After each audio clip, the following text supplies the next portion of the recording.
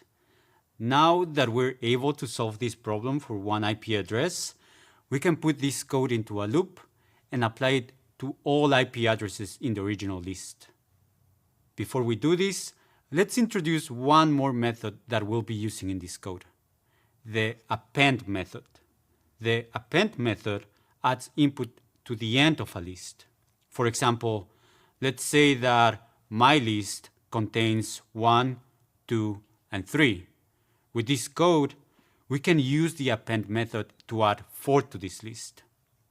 First, we're given the IP list. Now, we're ready to extract the first 3 characters from each element in this list. Let's create an empty list to store the first 3 characters of each IP from the list. Now, we can start the for loop. Let's break this down. The word for tells Python that we are about to start a for loop. We then choose address as the variable inside of the for loop, and we specify the list called IP as the iterable.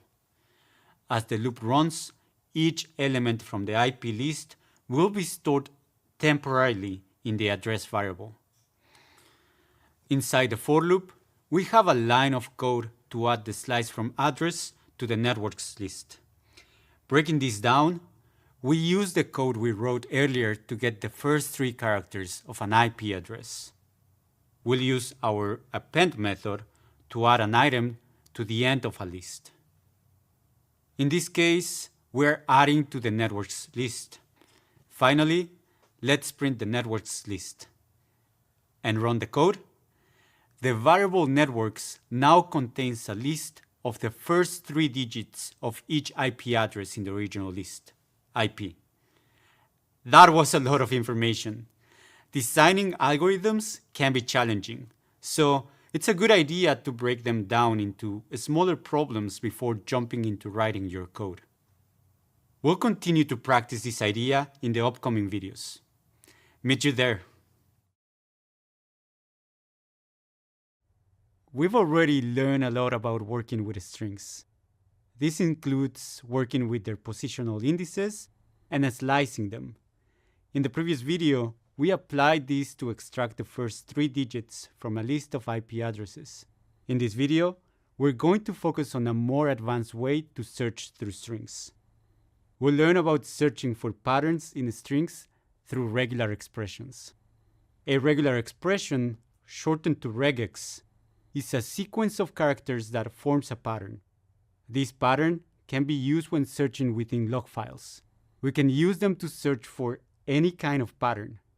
For example, we can find all strings that start with a certain prefix, or we can find all strings that are a certain length. We can apply this to a security context in a variety of ways. For example, let's say we needed to find all IP addresses with a network ID of 184. Regular expressions would allow us to efficiently search for this pattern. We'll examine another example throughout this video. Let's say that we want to extract all the email addresses containing a log. If we try to do this through the index method, we would need the exact email addresses we were searching for. As security analysts, we rarely have that kind of information. But if we use a regular expression that tells Python how an email address is structured, it would return all the strings that have the same elements as an email address. Even if we were given a log file with thousands of lines and entries, we could extract every email in the file by searching for the structure of an email address through a regular expression. We wouldn't need to know the specific emails to extract them. Let's explore the regular expression symbols that we need to do this. To begin, let's learn about the plus sign. The plus sign is a regular expression symbol that represents one or more occurrences of a specific character. Let's explain that through an example pattern. The regular expression pattern a plus sign matches a string of any length in which a is repeated.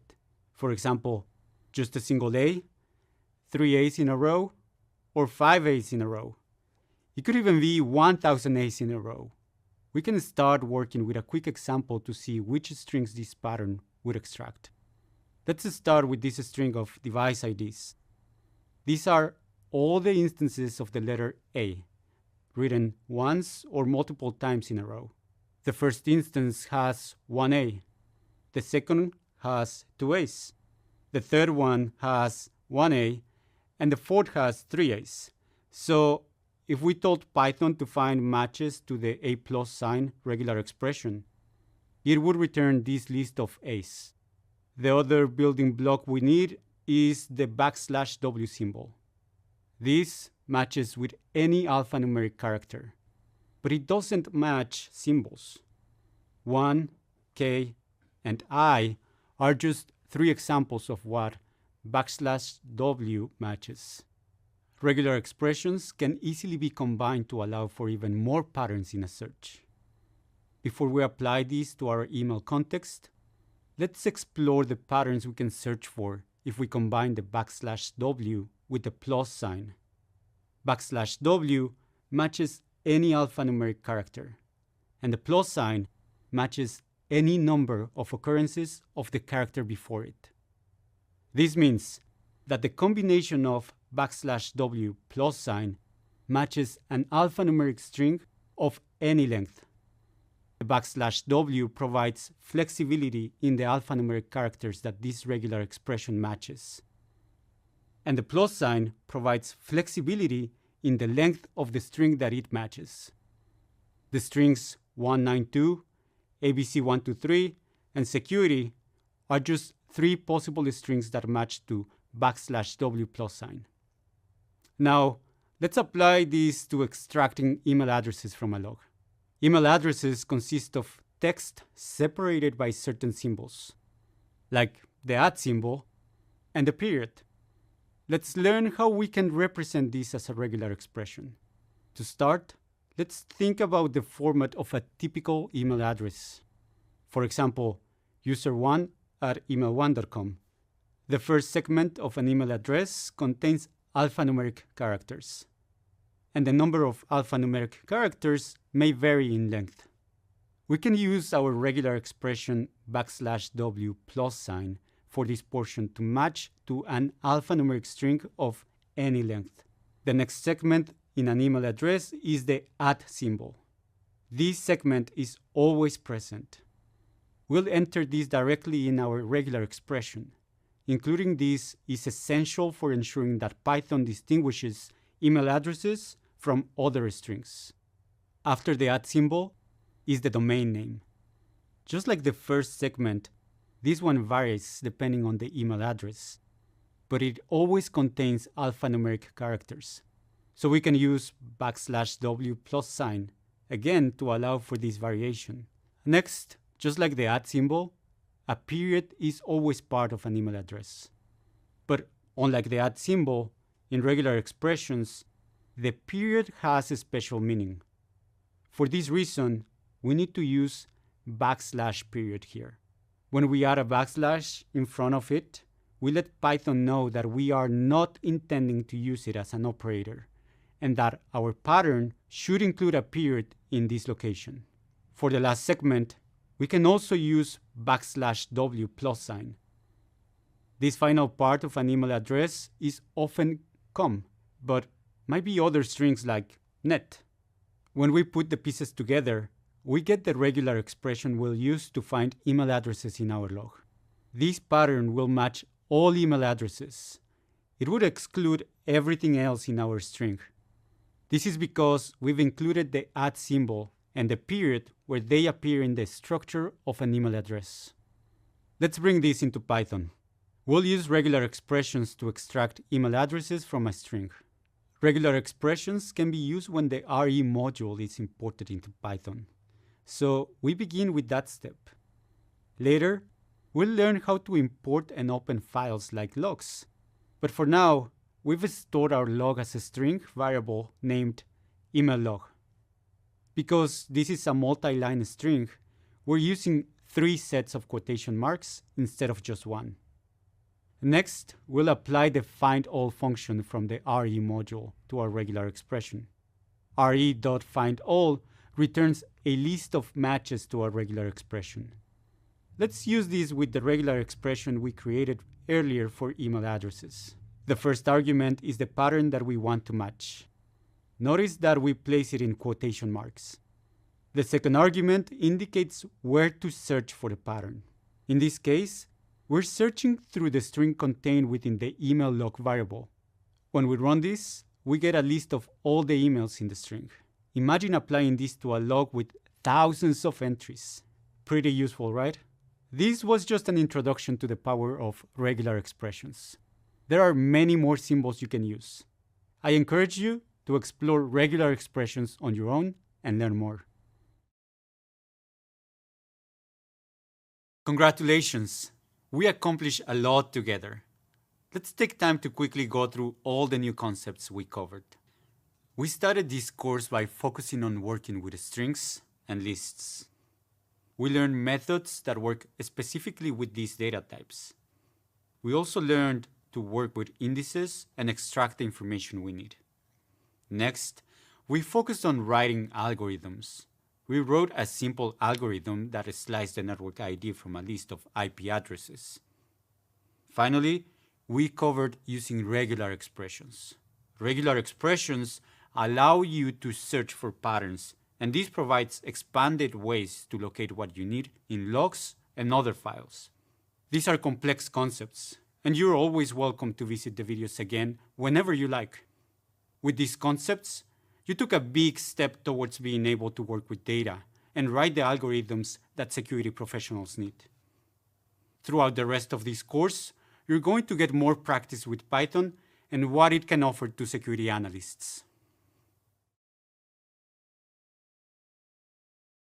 We've learned a lot about Python together already, and we still have more to cover. In this section, we're going to explore how a security analyst like yourself puts Python into practice. As a security analyst, you'll likely work with security logs that capture information on various system activities. These logs are often very large and hard to quickly interpret, but Python can easily automate these tasks and make things much more efficient. So first, we'll focus on opening and reading files in Python. This includes log files. We'll then explore parsing files. This means you'll be able to work with files in ways that provide you with the security-related information that you're targeting. Finally, part of writing code is debugging code. It's important to be able to interpret error messages to make your code work. We'll cover common types of Python errors and ways to resolve them. Overall, after completing this section, you'll have a better understanding of Python and how, as a security analyst, you can use it. I can't wait to join you. Automation is a key concern in the security profession. For example, it would be difficult to monitor each individual attempt to access the system. For this reason, it's helpful to automate the security controls put in place to keep malicious actors out of the system. And it's also helpful to automate the detection of unusual activity. Python is great for automation. Let's explore 3 specific examples of this. First, imagine you're a security analyst for a healthcare company that stores confidential patient records in a database server. Your company wants to implement additional controls to protect this information. In order to enhance the security of the records, you decide to implement a timeout policy that logs out a user if they spend more than 3 minutes logging into the database. This is because it's possible that if a user is spending too much time, it could be that they are guessing the password. To do this, you can use Python to identify when a user has entered a username and start tracking the time until this user enters the correct password. Now, let's cover a different example. This time, imagine you are a security analyst working at a law firm. There have recently been some ongoing security attacks where threat actors hack into employee accounts and attempt to steal client information. They then threaten to use this maliciously. So the security team is working to target all security vulnerabilities that allow these attackers to break into the company's databases. You, personally, are responsible for tracking all user logins by checking their login timestamp, IP address, and location of login. For example, if a user logs in during the early hours of the morning, they should be flagged. Also, if they are logging in from a location that's not one of the two established work zones, you must flag their account. Finally, if a user is simultaneously logging from two different IP addresses, you must flag their account. Python can help you keep track of and analyze all of these different login information. Let's consider one final example. Imagine you are a security analyst working at a large organization. Recently, this organization has increased security measures to make sure all customer-facing applications are better protected. Since there is a password to access these applications, they want to monitor all password login attempts for suspicious activity. One sign of suspicious activity is having several failed login attempts within a short amount of time. You need to flag users if they had more than 3 login failures in the last 30 minutes. One way you could do this in Python is by parsing a static txt log file with all user login attempts to each machine. Python could structure the information in this file, including the username, IP address, timestamp, and login status. It could then use conditionals to determine if a user needs to be flagged. These are just a few examples of how a security analyst might apply Python in their day-to-day work. I hope you are as excited as I am to create solutions for security problems.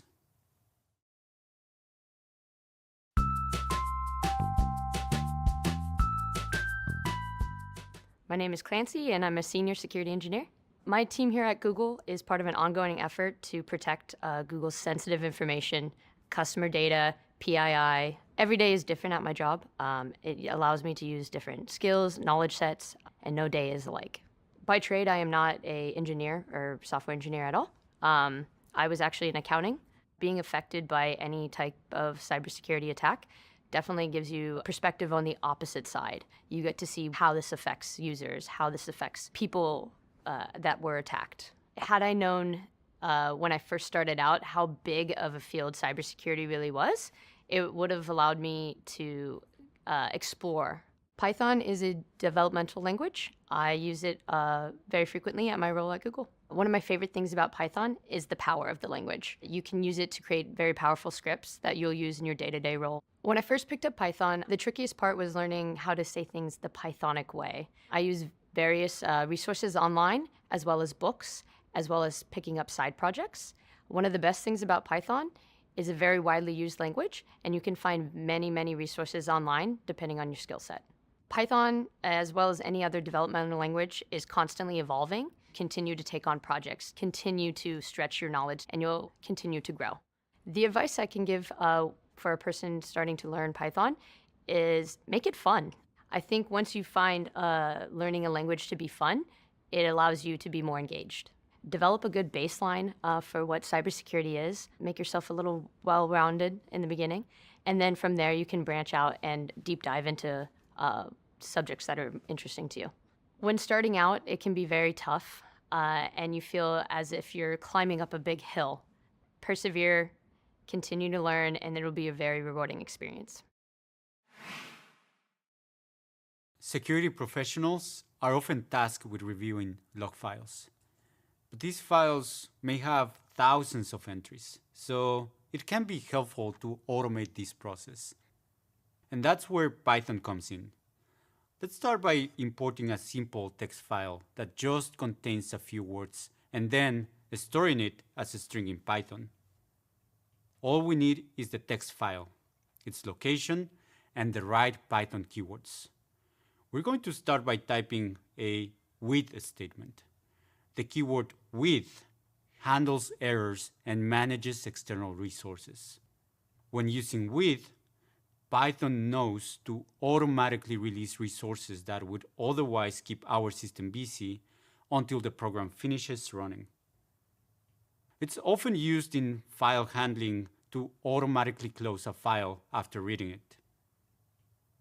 To open files and then read them, we write a statement that begins with the keyword with. Then we use the open function. Open is a function that opens a file in Python. The first parameter is the name of the text file on your computer or a link to it on the internet.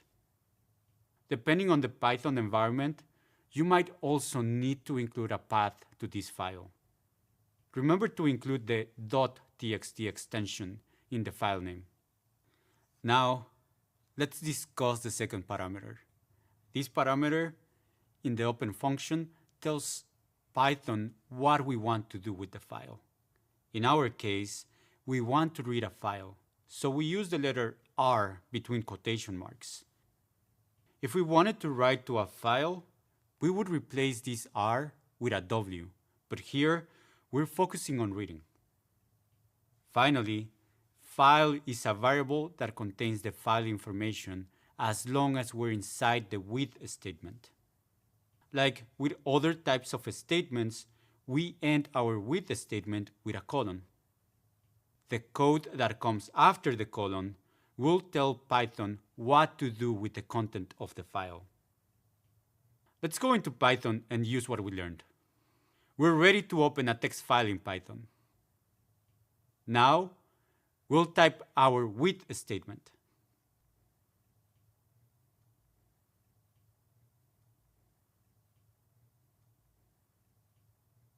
Next, we'll use Python's built-in read method. The read method converts files into strings. Now, let's go back to our with statement. Similar to a for loop, with statements start an indent on the next line. This tells Python that this code is happening inside the with statement. Inside of the statement, we're going to use the read function to turn our file into a string and store that inside a new variable. This new variable can be used outside of the with statement. So let's exit the with statement by removing the indentation and print the variable.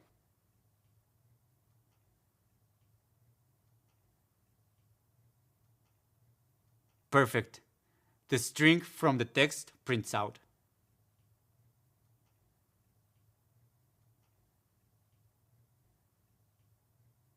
Coming up, we're going to discuss parsing files, so we are equipped to handle security logs in the future. Now that you know how to import text files into Python, we're going to take this one step further and learn how to give them a structure. This will allow us to analyze them more easily. This process is often referred to as parsing. Parsing is the process of converting data into a more readable format. To do this, we're going to put together everything we learn about lists and strings and learn another method for working with strings in Python. The method we need is the split method. The split method converts a string into a list. It does this by separating the string based on a specified character, or if no argument is passed, every time it encounters a white space, it separates the string.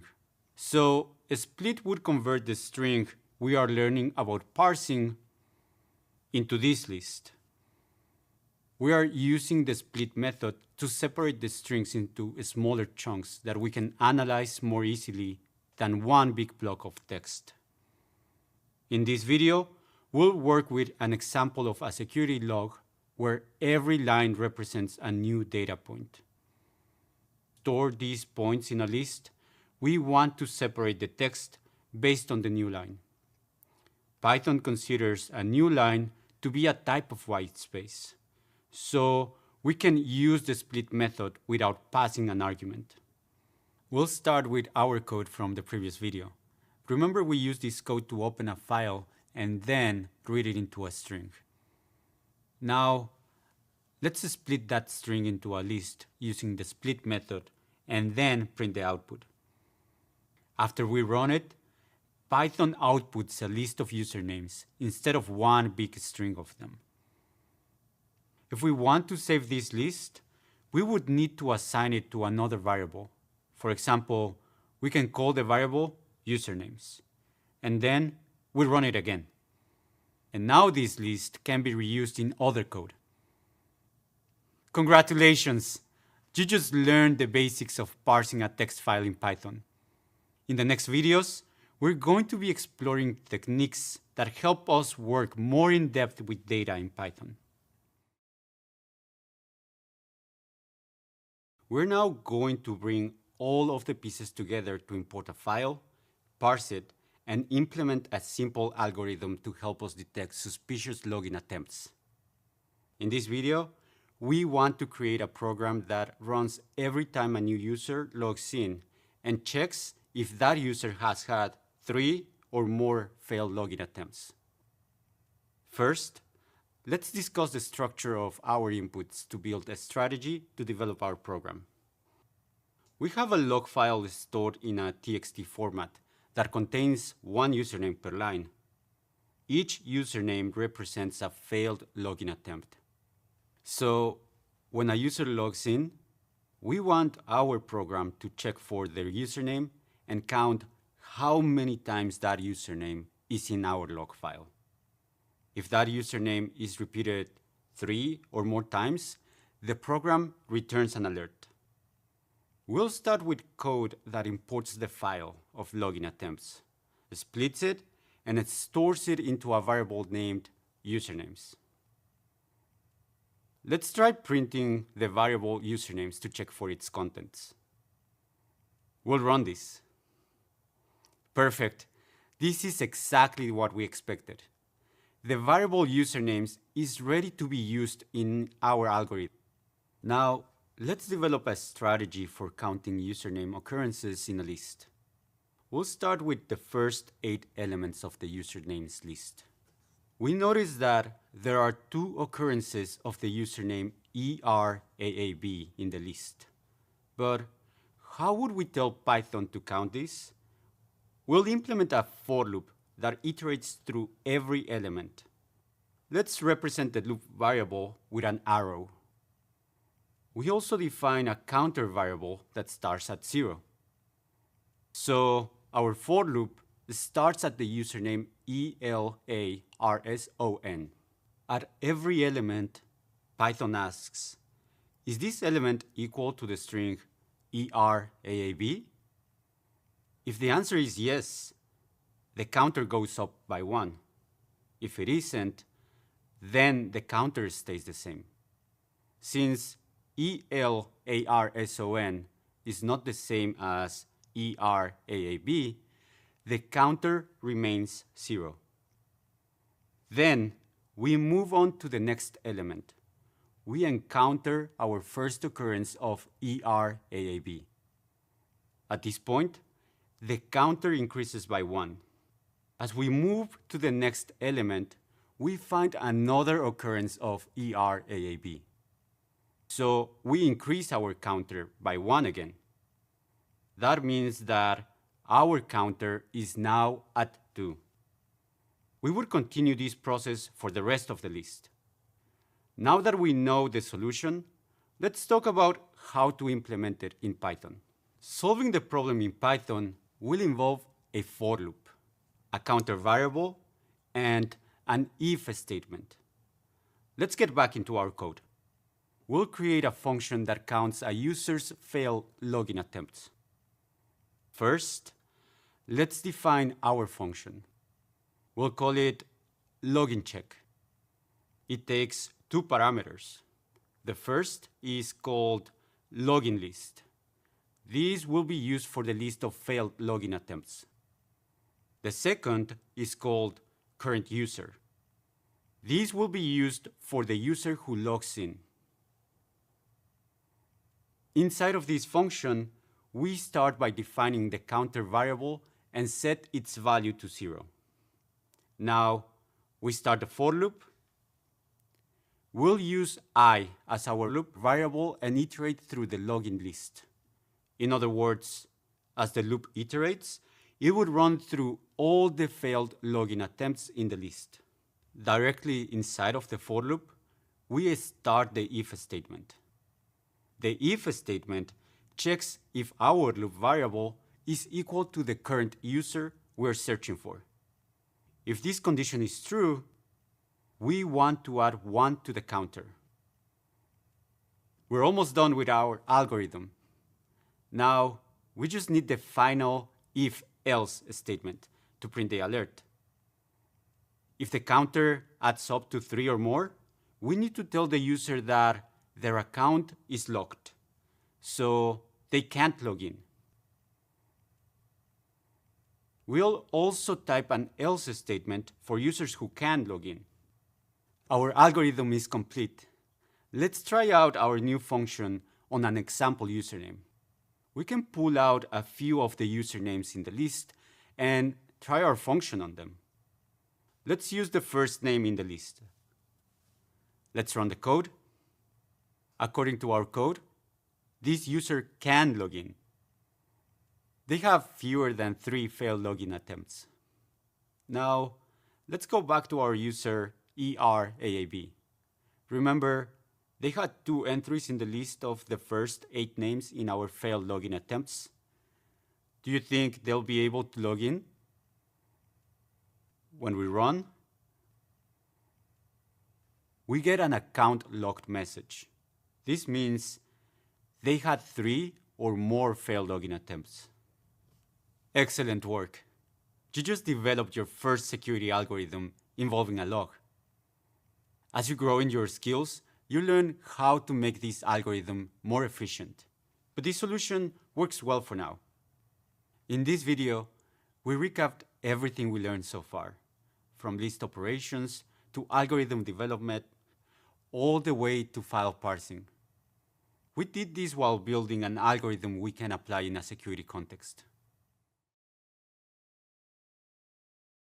As a security analyst, you might be required to read or write code. And one of the biggest challenges is getting it to run and function properly. In fact, fixing complex errors in code can sometimes take up just as much, if not more time, than writing your code. This is why it's important to develop this skill. Now that you learned the basics of coding in Python, it's important to learn how to deal with errors. For that reason, we'll focus on debugging your code. Debugging is the practice of identifying and fixing errors in code. In this video, we'll explore some techniques for this. There are 3 types of errors: syntax errors, logic errors, and exceptions. Syntax errors involve invalid usage of the Python language, such as forgetting to add a colon after a function header. Let's explore this type of error. When we run this code, we get a message that indicates there's a syntax error. Depending on the Python environment, it might also display additional details. We'll typically get information about the error, like its location. These syntax errors are often easy to fix since you can find exactly where the error happened. They are similar to correcting simple grammar mistakes in an email. Since the error message tells us the problem is on the line that defines the function, let's go there. In this case, we can add a colon to the header and resolve our error. When we run it again, there's no longer an error message. This is just one example of a syntax error. Other examples include omitting a parenthesis after a function, misspelling a Python keyword, or not properly closing quotation marks for a string. Next, let's focus on logic errors. Logic errors may not cause error messages. Instead, they produce unintended results. A logic error could be as simple as writing the incorrect text within a print statement, or It might involve something like writing a less than symbol instead of less than or equal to symbol. This changing operator would exclude a value that was needed for the code to work as intended. For example, imagine that you reach out to a response team when the priority level of an issue is less than 3 instead of less than or equal to 3. This means all events classified as priority level 3 could go unnoticed and unresolved. To diagnose a logic error that's difficult to find, one strategy is to use print statements. You'll need to insert print statements throughout your code. The print statements should describe the location in the code.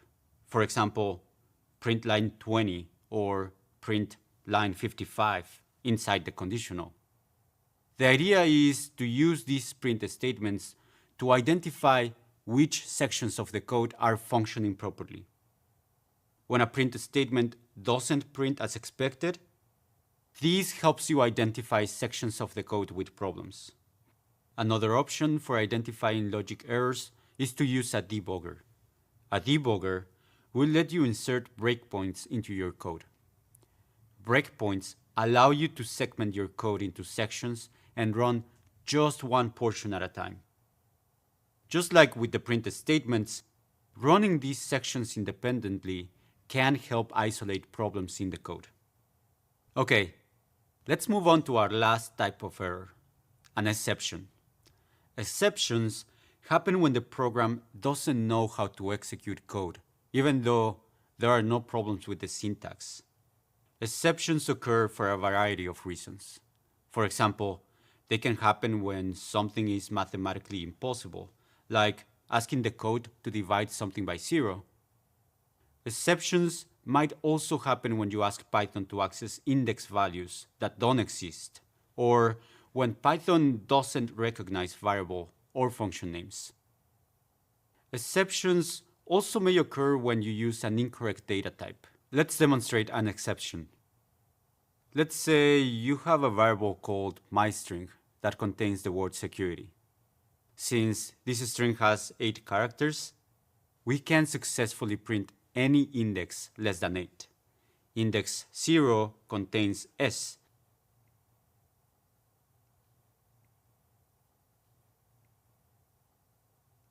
Index 1 contains E.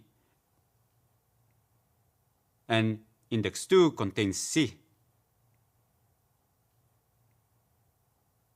But if you try to access the character at index 100, you'll get an error. Let's run this and explore what happens.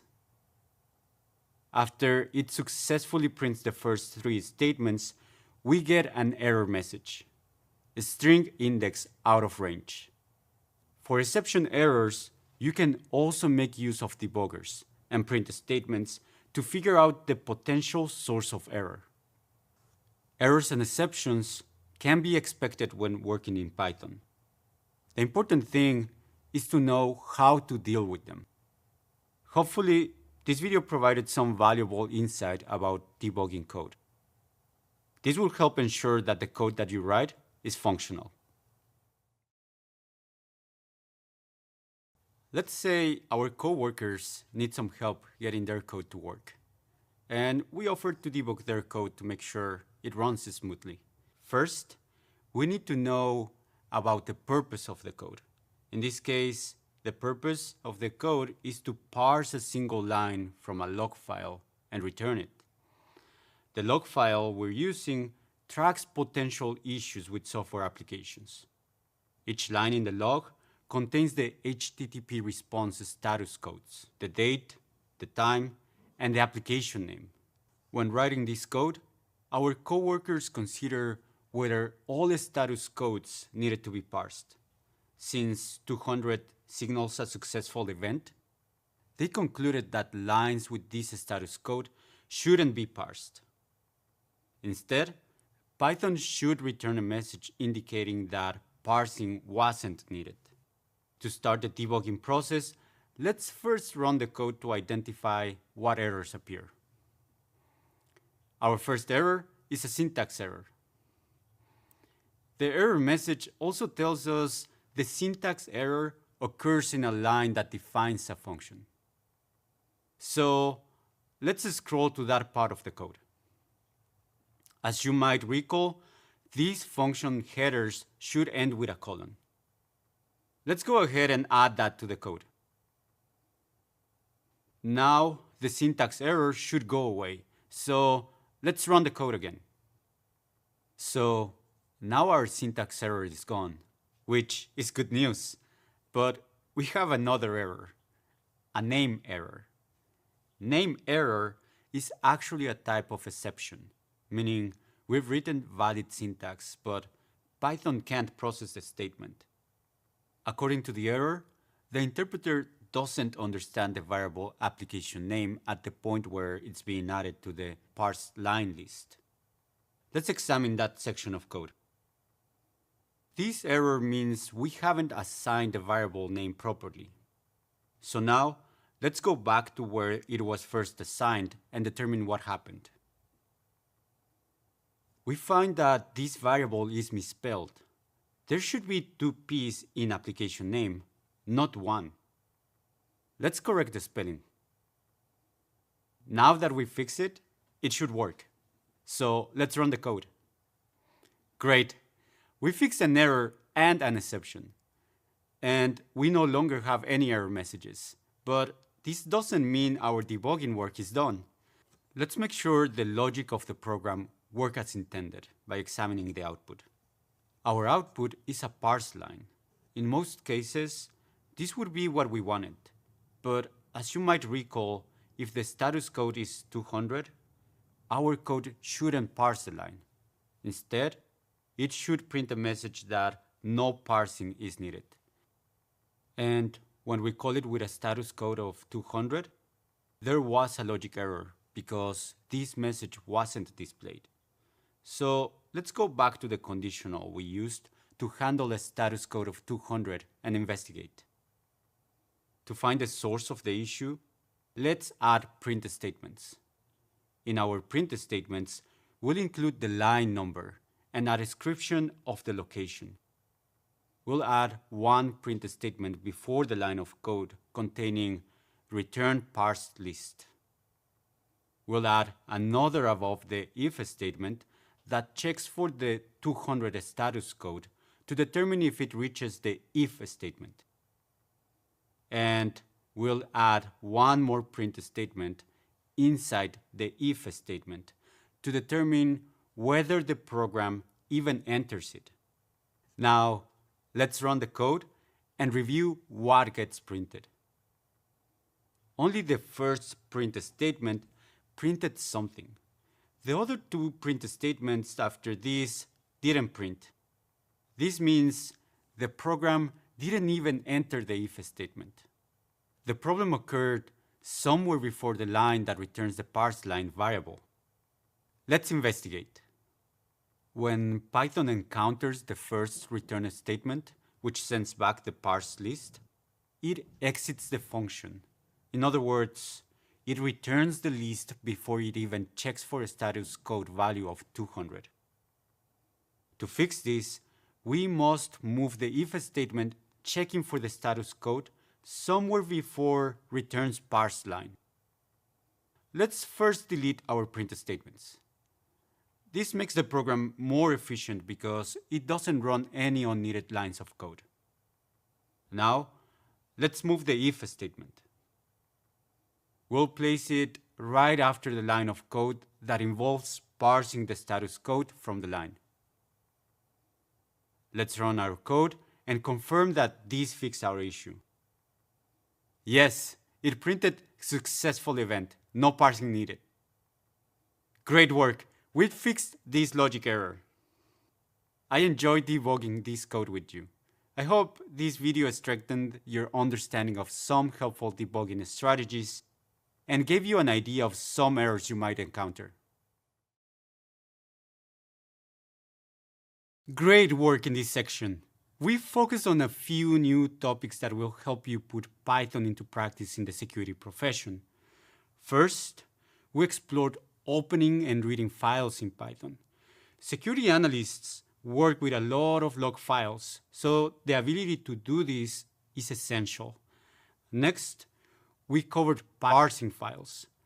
Log files can be very long. For this reason, structuring these files to make them more readable helps you automate your tasks and get the information you need. And last, we focus on debugging code. Knowing how to debug your code can save you a lot of time, especially as your code increases in complexity. Overall, I hope you feel proud of what you've accomplished in this section. Addressing security issues through Python is exciting, and the information we covered will allow you to do that. As we wrap up this course, I want to congratulate you for your commitment to learning Python. You should feel accomplished having explored a programming language that's useful in the security field. Let's recap some of what we've learned. First, we covered basic programming concepts in Python. We discussed variables, data types, conditional statements, and iterative statements. These topics provided important foundations for what we explored later in the course. And our next focus was on writing effective Python code. We learned how we can reuse functions in our programs to improve efficiency. We explored building functions and even created our own user-defined functions. Another topic was modules and libraries. The pre-packaged functions and variables they contain can make our work easier. Last, we learned ways to ensure our code is readable. In the next section, we focus on working with strings and lists. We learned a variety of methods that can be applied to this data type. We also learn about their indices and how to slice characters from a string or elements from a list. We put all of this together to write a simple algorithm. And then we explored how regular expressions can be used to find patterns in strings. And last, we wrap up the course with a focus on putting Python into practice. We learned how to open, read, and parse files. With these skills, you can work with the variety of logs you'll encounter in a security setting. We also learned how to debug code. This is an important skill for all programmers. Wow, you learn a lot about Python in this course. So great job. I hope soon you'll join me in using Python in the security profession. And in the meantime, I encourage you to practice and feel free to rewatch these videos whenever you like. The more you study these concepts, the easier they will become. Thanks again for joining me as we explore Python.